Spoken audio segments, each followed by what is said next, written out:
প্রিয় শ্রোতা ভাই এবং বোনেরা, বিশ্বনবী সাল্লাল্লাহু আলাইহি সাল্লামের জীবনী সম্বন্ধে আমরা হাদিস কোরআনে যা পেয়েছি, রাসূল পাক সাল্লাল্লাহু আলাইহি সাল্লাম সম্বন্ধে সর্বপ্রথম ইনজিল শরীফের মধ্যে যাহা বর্ণনা করেছেন, যীশু খ্রিস্ট বলিতেছেন, আমার পরে যিনি আসিবেন আমি তাহার জোতার ফিতা খুলিবার যোগ্য নহি।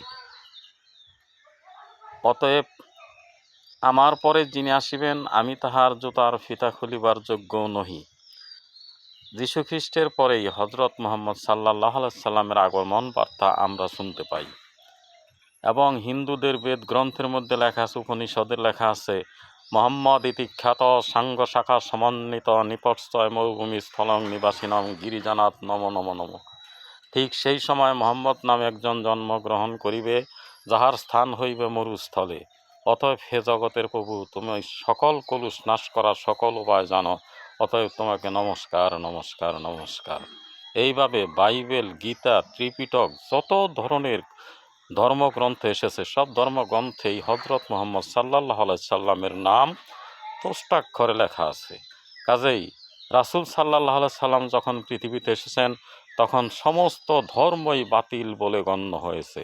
সুবহানাল্লাহ।